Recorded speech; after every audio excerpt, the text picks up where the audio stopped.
So hey guys and welcome to first ever story series of thunder god. और ये story series based होने वाली है Avengers secret Wars के ऊपर। वही सीक्रेट वॉर्स जो कि मार्वल की कॉमिक्स की अब तक की ग्रेटेस्ट इवेंट है और उसी के ऊपर बेस्ड अवेंजर्स 6 मूवी अनाउंस हो चुकी है जो कि इस वाले पूरे मल्टीवर्स सागा का एंड होगी। तो ये स्टोरी आपके लिए जानना बहुत ज़रूरी है। ये एक बहुत ही लेजेंडरी स्टोरी है और ये बिल्कुल भी मत सोचना कि इस स्टोरी को समझ के या फिर जान के आपकी मूवी स्पॉइल हो सकती है। अगर आप सीक्रेट वॉर्स की स्टोरी को जानोगे तो मेरे अकॉर्डिंग इस पूरे सागा के और अवेंजर्स 5 और 6 के आपके जो मज़े हैं वो दुगने हो जाएंगे। एक बार अगर आप कॉमिक्स को समझोगे तो मूवीज़ की एक्साइटमेंट और फीलिंग आपके लिए शायद 10 गुना बढ़ जाए। तो इसलिए मैं चाहता हूँ कि आप इस स्टोरी को डिटेल में सुने यहाँ पे। और without wasting any more time चलिए वीडियो को शुरू करते हैं।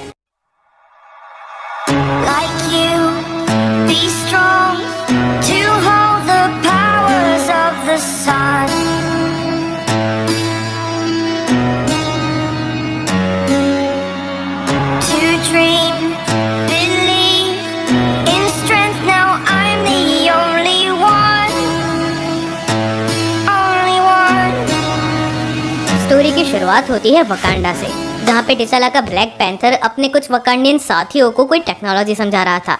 पर तभी उनके बीच में से एक राइनो दौड़ता हुआ आ जाता है। वो लोग जैसे तैसे उस राइनो को डॉज करते हैं, पर तभी टिचाला देखता है कि वहाँ पे रियलिटी में एक डिसरप्शन आ चुका है। वहाँ पे एक पोर्टल खुल चुका है और टिचाला जैसे ही उस पोर्टल के अंदर जाता है उसे एक बहुत ही भयानक सीन देखने को मिलता है। वो देखता है कि एक और यूनिवर्स की अर्थ इसी अर्थ के साथ टकराने के लिए आ रही है और वो अपने सामने कुछ लोगों को देखता है जिसके बीच में एक लेडी खड़ी है जो कि है ब्लैक स्वान।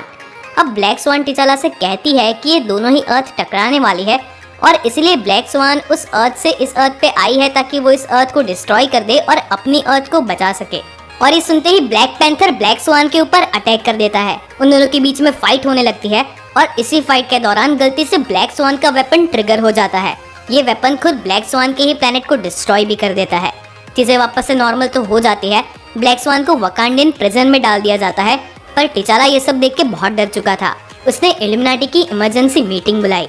इल्यूमिनाटी यानी कि वो पावरफुल 6 लोग जो कि इस प्लेनेट के बड़े से बड़े डिसीजन को लेते हैं। इसमें है टिचाला का ब्लैक पैंथर, कैप्टन अमेरिका यानी कि स्टीव रॉजर्स, टोनी स्टार्क का iron man, doctor Steven strange, black bolt और नेमोर द सबमरीनर। इन सबको साथ में मिलकर ये समझना था कि आखिरकार हो क्या रहा है और ये भी डिसाइड करना था कि इस सिचुएशन को कैसे हैंडल किया जाए। सबसे पहले मिस्टर फैंटास्टिक यानी कि रेड रिचर्ड्स खड़ा होता है और वो बाकी सबको ये समझाता है जो कि उसे ब्लैक स्वान ने प्रिजन में से बताया था। ब्लैक स्वान ने कहा कि कहीं सारे यूनिवर्सेस में कहीं सारी अर्थ एग्जिस्ट करती है और ये सारी अर्थ एक दूसरे के साथ एक बैलेंस में थी, पर अचानक ही इनमें से कुछ अर्थ डिस्ट्रॉय हो जाती है जो कि इस बैलेंस को बिगाड़ देता है और धीरे धीरे ये सारी अर्थ और सारे यूनिवर्सेस एक दूसरे से टकराने लगते हैं। एक तरीके से इन दोनों के बीच में कोलिजन होने लगता है और इसे ही इनकर्जन कहा जाता है। अगर ब्लैक स्वान की थ्योरी मान ली जाए तो ये सिर्फ एक इनकर्जन नहीं था, ऐसी और भी अर्थ धीरे धीरे आएगी जो कि हमारे अर्थ के साथ कोलाइड करेगी और अगर हमें इसे रोकना है तो बस एक ही ऑप्शन बचता है, सामने वाली अर्थ को डिस्ट्रॉय करना। मिस्टर फैंटास्टिक आगे बोलता है कि उसने ब्लैक स्वान के वेपन को रिवर्स इंजीनियर किया और उसे वापस बनाने की कोशिश भी शुरू कर दी है और थोड़े टाइम में वो वेपन बन भी जाएगा। और ये सब सुन के कैप्टन अमेरिका बहुत गुस्से में आ जाता है। वो बोलते हैं कि हमें नहीं भूलना चाहिए यहाँ पे मौजूद हर एक शख्स एक सुपर हीरो है और सुपर विलन और सुपर हीरो में बस एक छोटा सा फर्क होता है, एक लाइन का फर्क। उन्होंने अपनी पूरी लाइफ इस लाइन को क्रॉस नहीं किया और उन्होंने देखा है कि जिसने भी इविल को नेसेसरी मान के इस लाइन को क्रॉस किया उसने बस डर और वायलेंस फैलाया है और वो ये नहीं होने देंगे। कैप्टन अमेरिका बोलता है कि जब तक हमारे पास कोई ऑप्शन मौजूद हो तब तक तो हम इविल का सहारा ले ही नहीं सकते। और ये कह के वो अपने हाथ का माइंड स्टोन दिखाता है। हमें पता चलता है कि इल्यूमिनाटी ने थैनोस को हराने के बाद एक एक इन्फिनिटी स्टोन को अपने पास रख लिया था। 6 के 6 मेंबर्स के पास एक इन्फिनिटी स्टोन था और वो उन्हें गार्ड कर रहे थे। और कैप्टन अमेरिका कहते हैं कि अगर दूसरा इनकर्जन होता भी है तो वो लोग इन्फिनिटी गाउंटलेट का सहारा लेंगे और उसे रोक देंगे। पर इस चीज में भी ज्यादा समय नहीं था। थोड़े ही टाइम में सारे इल्यूमिनाटी के मेंबर्स एंटार्क्टिका के ऊपर मिलते हैं क्योंकि वहाँ पे वही भयानक मंजर था। एक और अर्थ आ रही थी हमारी अर्थ के साथ कोलाइड होने के लिए। सारे इल्यूमिनाटी के मेंबर्स अपने अपने इन्फिनिटी स्टोन को निकालते हैं, इन्फिनिटी गाउंटलेट को रिसेंबल किया जाता है और वो लोग म्यूचुअली डिसाइड करते हैं कि उसे कैप्टन अमेरिका ही वील्ड करेंगे क्योंकि वही एक ऐसा इंसान था जो कि इतनी पावर होने के बाद भी करप्ट नहीं हो सकता था। कैप्टन अमेरिका इन्फिनिटी गाउंटलेट को पहनते हैं बहुत ही ज्यादा पावर को फील करता है, उस पावर को यूज करके उस अर्थ को दूर धकेलने की, पुश करने की कोशिश करने लगता है। इतनी ज्यादा पावर वहाँ पे अनलीश होने लगती है कि वो अर्थ दूर तो पुश हो जाती है, पर इस प्रोसेस में सारे स्टोन्स डिस्ट्रॉय हो जाते हैं, सिवाय कि टाइम स्टोन जो कि डिसअपियर हो जाता है। और ये देख के सारे मेंबर्स बहुत डर जाते हैं। इल्यूमिनाटी के सारे मेंबर्स बैठे हुए थे। उनमें से हर कोई ये जानता था कि इन्फिनिटी स्टोन्स के डिस्ट्रॉय हो जाने के बाद उनके पास कोई और रास्ता नहीं बचता, पर उनमें से कोई भी ये बोलने के लिए रेडी नहीं था। इसी साइलेंस को तोड़ते हुए मिस्टर फैंटास्टिक कहते हैं कि अब तो हमें उस वेपन को यूज करना ही होगा, पर कैप्टन अमेरिका वापस बोलता है कि अपने जीते जी वो ये नहीं होने देंगे। और अब कैप्टन अमेरिका की बात सुन के डॉक्टर स्ट्रेंज का पेशेंस भी चला जाता है। वो उठते हैं और एक स्पेल को कैप्टन अमेरिका के ऊपर कास्ट करते हैं। इस स्पेल की इफेक्ट की वजह से कैप्टन अमेरिका बेहोश होने लगते हैं और फिर डॉक्टर स्ट्रेंज बोलते हैं कि कैप्टन अमेरिका के मॉरल्स की वजह से वो अर्थ को अनडिफेंडेड नहीं छोड़ सकते। बेटर यही होगा कि कैप्टन अमेरिका सब कुछ भूल जाए। और हमें पता चलता है कि डॉक्टर स्ट्रेंज ने ऐसे स्पेल को कैप्टन अमेरिका के ऊपर कास्ट किया था जिससे उनकी मेमोरीज चली जाए, उन्हें सारे इवेंट्स याद ना रहे और वो इल्यूमिनाटी के बाकी मेंबर्स के रास्ते में ना आए। कैप्टन अमेरिका की मेमोरीज को इरेज करने के इस इंसिडेंट के बाद भी कुछ टाइम बीत चुका था और अब तक अर्थ ने 2 और इंकर्जन्स देखे थे। पहला इंकर्जन तो लेथवेरिया के ऊपर आया था, तो डॉक्टर डूम ने उसे संभाल लिया, और दूसरा इंकर्जन भी जब हुआ तब गैलेक्टस ने ही सामने वाले प्लेनेट को कंज्यूम कर दिया। तो अब तक इल्यूमिनाटी को कोई जान नहीं लेनी पड़ी थी, पर हाँ, भले ही वो हीरोज थे, उन्हें कभी ना कभी तो जान लेनी ही पड़ेगी। और इस बात को डॉक्टर स्ट्रेंज से अच्छा और कोई नहीं समझता था, और इसलिए डॉक्टर स्ट्रेंज ने अपनी ह्यूमैनिटी को छोड़ के अपनी पूरी सोल को बेच के ज्यादा से ज्यादा मिस्टिकल और डीमनिक एनर्जीज को कंज्यूम करना शुरू कर दिया था। वो और भी ज्यादा पावरफुल होते जा रहे थे और उनकी पावर की ये जरूरत बहुत ही जल्द आ गई। जल्दी ही एक और इंकर्जन आता है और इस इंकर्जन को रोकने के लिए और सामने वाली अर्थ को डिस्ट्रॉय करने के लिए इल्यूमिनाटी और कुछ अवेंजर्स जैसे कि हल्क भी सामने वाले प्लेनेट पे जाते हैं। पर हाँ, इस प्लेनेट के पास भी अपने डिफेंडर्स थे, और ये डिफेंडर्स और कोई नहीं बल्कि जस्टिस लीग का ही मार्वल वर्जन था। यानी कि सामने के प्लेनेट की जो टीम थी उसका हर एक मेंबर जस्टिस लीग के मेंबर की ही कॉपी था। यहाँ पे Batman, Superman, Wonder Woman, Martian Manhunter, इन सारे कैरेक्टर्स की कॉपी थी। और हमारे अवेंजर्स और इन जस्टिस लीग के मेंबर्स के बीच में एक बैटल होने लगती है। यहाँ पे जस्टिस लीग के मेंबर्स भी बहुत पावरफुल थे और सुपरमैन की जो कॉपी थी वो लिटरली अवेंजर्स के ऊपर भारी पड़ने लगता है। और ये सब देख के डॉक्टर स्ट्रेंज को अपने न्यू फाउंड पावर्स का इस्तेमाल करने की जरूरत पड़ती है। डॉक्टर स्ट्रेंज वहाँ पे एक डीमन को समन करता है और इन सारे जस्टिस लीग के मेंबर्स की एनर्जी को एब्जॉर्ब करने लगते हैं। वो अपनी थर्ड आई का भी यूज करते हैं। डॉक्टर स्ट्रेंज सच में खुद एक डीमन बन चुके थे।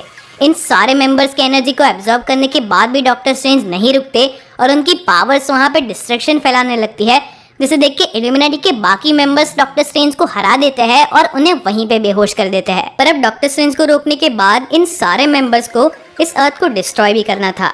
रीड रिचर्ड्स वहाँ पे अपने वेपन को सेटअप करता है और उसका ट्रिगर टिचाला यानी कि ब्लैक पैंथर के हाथ में देके उसे ट्रिगर करने के लिए कहता है। ब्लैक पैंथर बोलता है कि हाँ, मैं एक किंग हूँ, मुझे पता है कि अपने लोगों की हिफाजत करना मेरा फर्ज है, पर मैं बाकियों की जान नहीं ले सकता।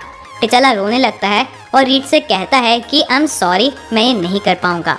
रीड रिचर्ड यानी कि मिस्टर फैंटास्टिक उसे कहता है कि हाँ, मैं तुम्हें समझता हूँ। पर इन सारी कन्वर्सेशन के बीच में वहाँ पे नेमोर आ जाता है, जो कि उस ट्रिगर को अपने हाथ में लेके पुल कर देता है और कहता है कि फिर मैं ही ये कर देता हूँ। और इतना करते ही वहाँ पे ब्लास्ट होने लगता है, जिससे वो पूरा प्लेनेट कुछ ही सेकंड्स में डिस्ट्रॉय हो जाता है। करोड़ों जानें कुछ ही सेकंड्स में चली जाती है। हाँ, इल्यूमिनाटी के मेंबर्स ने और अवेंजर्स के मेंबर्स ने इस चीज़ को प्लान किया था, पर इस चीज़ को होता हुआ कोई भी नहीं देख पाता। वो सारे अंदर से टूट जाता है। आखिरकार वो सुपर हीरोज थे जो कि जान नहीं ले सकते। इस डिस्ट्रक्शन को देख के वो कांप चुके थे। टिचाला गुस्से में उठता है और नेमोर के फेस के ऊपर पंच मारता है और टोनी नेमोर को इल्यूमिनाटी से ही निकाल देता है। वो लोग सोचते हैं कि ऐसे और अर्थ को डिस्ट्रॉय करके और लोगों को मार के वो कब तक अपनी डेस्टिनी को अवॉइड करेंगे। बेटर यही होगा कि वो अपनी डेस्टिनी को एक्सेप्ट कर ले।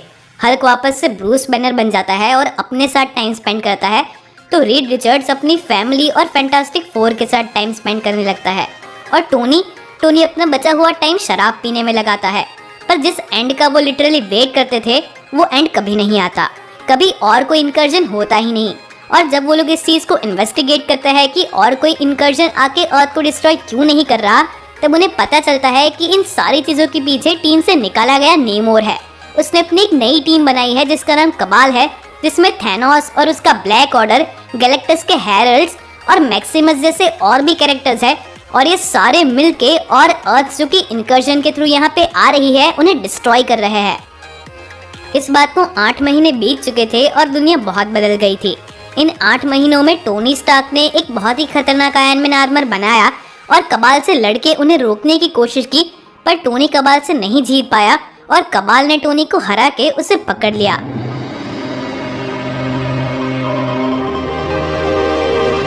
कैप्टन अमेरिका की मेमोरीज वापस आ गई और मेमोरीज आते ही कैप्टन अमेरिका ने पूरी शील्ड को असेंबल किया और इल्यूमिनेटी के मेंबर्स को क्रिमिनल डिक्लेयर कर दिया।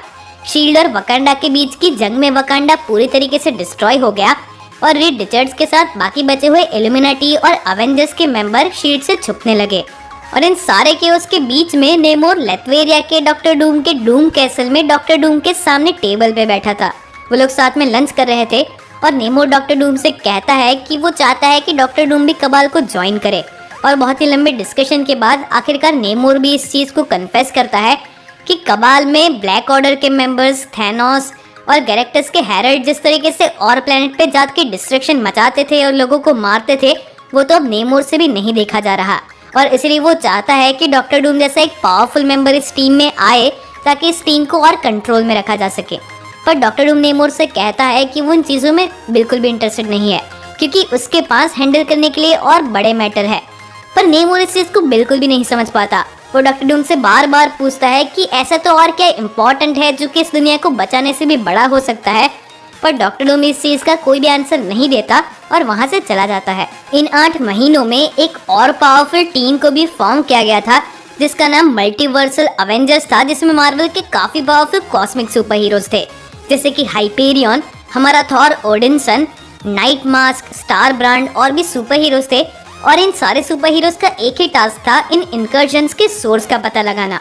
और इसी केस में उनके पास एक ऐसी खबर आई थी कि ब्लैक प्रीस्ट नाम की एक स्पीशीज है जो कि इनकर्जन के बारे में कुछ बहुत ही इम्पोर्टेंट जानती है, या फिर शायद उनका इनकर्जन में भी इन्वॉल्वमेंट हो सकता है। इस इन्फॉर्मेशन के मिलने के बाद ये सारे सुपर हीरोज इस स्पीशीज को डिफीट करने के लिए जाते हैं, पर ये स्पीशीज भी बहुत पावरफुल थी, इतनी पावरफुल कि इन सारे पावरफुल सुपर हीरोज के होने के बावजूद इनमें से कोई भी सुपर हीरो उनको नुकसान नहीं पहुंचा पा रहा था। और एक बहुत ही लंबी बैटल के बाद थॉर ओडिनसन अपनी रेज में आ जाता है और उनके ऊपर इतना ज़्यादा पावरफुल लाइटनिंग अटैक करता है कि वो लोग घायल होने लगते हैं। और इसी के बीच वो सारे ब्लैक प्रीस्ट साइड पे हटने लगते हैं क्योंकि उनका लीडर अब वहाँ पे आ चुका था। और जब ये सुपर हीरोज उनके लीडर का सामना करने के लिए जा ही रहे होते हैं, तब उनका लीडर अपना मास्क निकालता है, जिसे देख के हर कोई हैरान रह जाता है क्योंकि ये लीडर और कोई नहीं डॉक्टर स्टीफन स्ट्रेंज था। डॉक्टर स्ट्रेंज उनसे कहता है कि अपनी पावर्स आउट ऑफ कंट्रोल जाने के बाद वो यहाँ पे स्पेस में आ गया और इन ब्लैक प्रीस्ट के बीच में रह के वो इस इनकर्जन के सोर्स को ही इन्वेस्टिगेट कर रहा है। और अब शायद उसे पता चल चुका है कि इनकर्जन्स आखिरकार हो क्यों रहे हैं। पर इन सारी बातों के बीच में अर्थ पे भी काफ़ी की इवेंट्स हो रहे थे, क्योंकि कैप्टन अमेरिका को रीड रिचर्ड्स और बाकी के इल्यूमिनेटी की लोकेशन के बारे में पता चल गया था और कैप्टन अमेरिका अपनी पूरी टीम के साथ उन्हें पकड़ने के लिए आ रहे थे। पर यहाँ पे रीड रिचर्ड्स भी अकेला नहीं था, स्पाइडरमैन, हल्क और भी कहीं सारे सुपर हीरोज मिस्टर फैंटास्टिक के साथ खड़े थे और कैप्टन अमेरिका का सामना कर रहे थे। और इन सारी बैटल और वॉर के बीच में आखिरकार मिस्टर फैंटास्टिक कैप्टन अमेरिका और उसके एलाइज को कैद करने में कामयाब हो जाते हैं। कैप्टन अमेरिका को पकड़ने के बाद रीड रिचर्ड्स उन्हें समझाने लगता है कि अब लड़ने का कोई फायदा नहीं, क्योंकि अब सिर्फ आखिरी की 2 अर्थ बची है। पहली तो हमारी अर्थ 616 और दूसरी बची है अल्टीमेट यूनिवर्स यानी कि अर्थ 1610।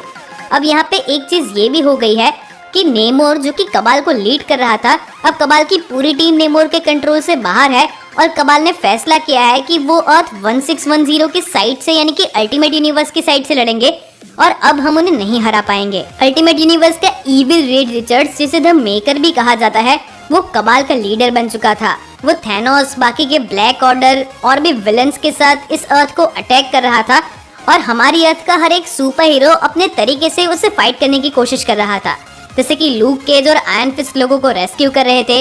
गार्डियंस ऑफ द गैलेक्सी भी अर्थ पे आ चुकी थी अर्थ को डिफेंड करने के लिए। तो एक्समैन को छोड़ के साइक्लॉप्स ने एक फिनिक्स एग ढूंढ निकाला था और अपने अंदर फिनिक्स की पावर्स को समा लिया था। पर हाँ, रीड रिचर्ड्स जानता था कि ये सब भी काफी नहीं होगा, एक आखिरी प्लान के तौर पे उसने एक सेफ्टी लाइफ राफ्ट को बनाया था, एक ऐसे स्पेसशिप को जो कि इनकर्जन को भी सरवाइव कर पाए, और उसने अपने कुछ सुपर हीरोज को उसके अंदर टेलीपोर्ट करके बचाना शुरू कर दिया।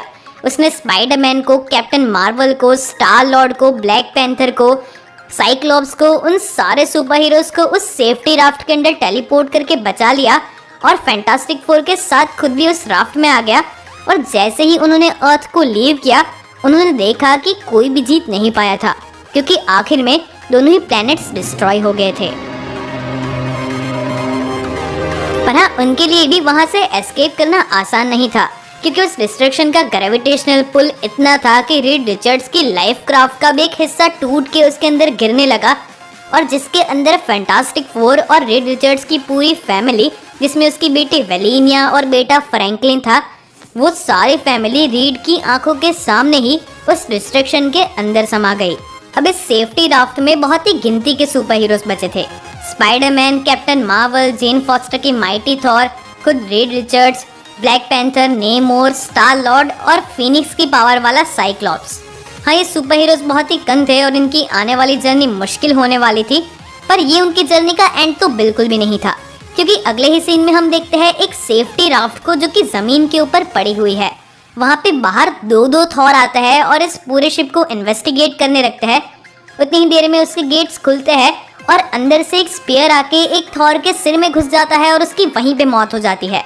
हम अंदर से बाहर आता हुआ देखते हैं पूरे कबाल को, यानी कि थैनोस, उसके ब्लैक ऑर्डर और साथ ही साथ अल्टीमेट यूनिवर्स के इविल रीड रिचर्ड्स को, जिसे द मेकर कहा जाता है।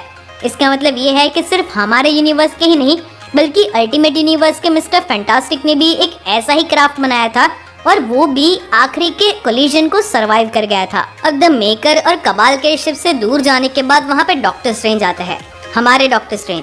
वही डॉक्टर स्ट्रेंज जो कि ब्लैक प्रीस्ट बन के कोलिजन के सोर्स को इन्वेस्टिगेट करना चाहते थे, पर उसके साथ साथ हम देखते हैं कि कुछ थॉर्स भी उनके साथ है। ये देख के हमें बहुत ही सरप्राइज होता है कि इतने ज्यादा थॉर एक ही वर्ल्ड में कैसे एग्जिस्ट कर रहे हैं। बट फिर डॉक्टर स्ट्रेंज जो शिप के नजदीक जाता है, अपने मैजिक से किसी को सेंस करता है और आवाज लगाता है कि क्या तुम खुद शिप से बाहर आओगे या फिर मुझे तुम्हें अंदर लेने आना पड़ेगा।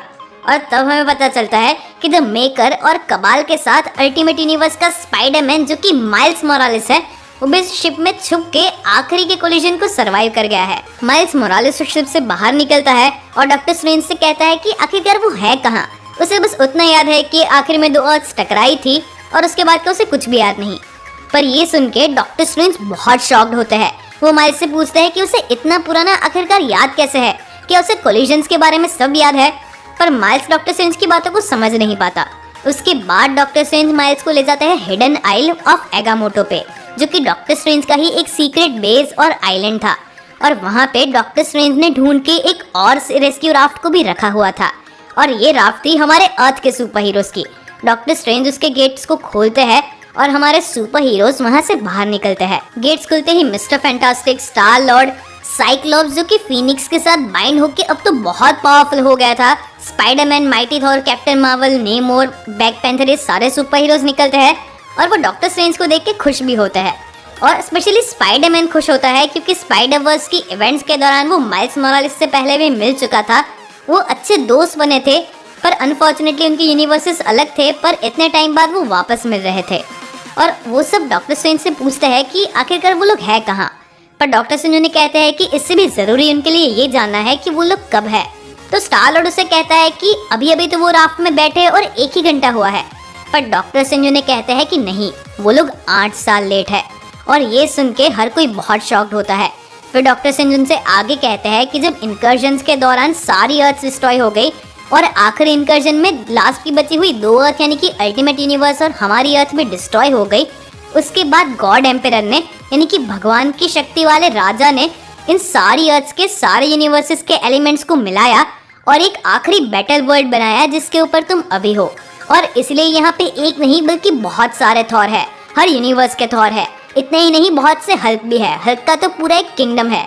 ऐसी बहुत सी चीजें हैं जिनके बारे में उन लोगों को कोई भी आइडिया नहीं था। और तब मिस्टर फैंटास्टिक डॉक्टर स्ट्रेंज से पूछते हैं, पर आखिरकार ये गॉड एम्परर है कौन। और उसके बार बार पूछने पे डॉक्टर स्ट्रेंज उसे जवाब देता है कि विक्टर वॉन डूम।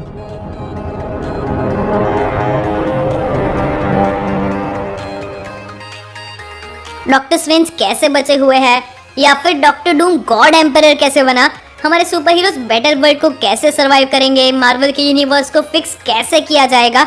ऐसे बहुत से सवालों के जवाब आपको नेक्स्ट पार्ट में मिलेंगे। बहुत से विलन्स है, थैनोस है, गैलेक्टस है, अपोकलिप्स है। तो हीरोज की बात करूँ तो एक नहीं हजारों की तादाद में हल्क एंड थॉर्स है।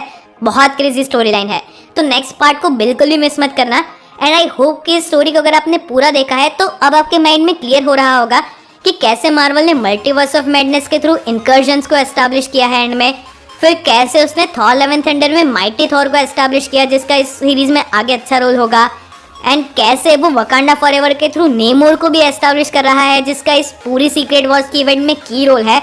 तो मार्वल लिटरली अपने सागा को कैसे सीक्रेट वॉर्स की और ही डायरेक्ट कर रहा है। और ये सब समझने के बाद आप बिल्कुल क्लियर होंगे और मार्वल की मूवीज के लिए आपका एक्साइटमेंट भी और बढ़ जाएगा, जो कि मेरा एम है। So that is it for today guys. अगर वीडियो अच्छा लगा है तो लाइक और शेयर करना मत भूलना, और अगर नए हो तो चैनल को सब्सक्राइब कर लो क्योंकि मैं ऐसी स्टोरीज अब लाता रहूंगा। तो चलिए मिलते हैं नेक्स्ट पार्ट में।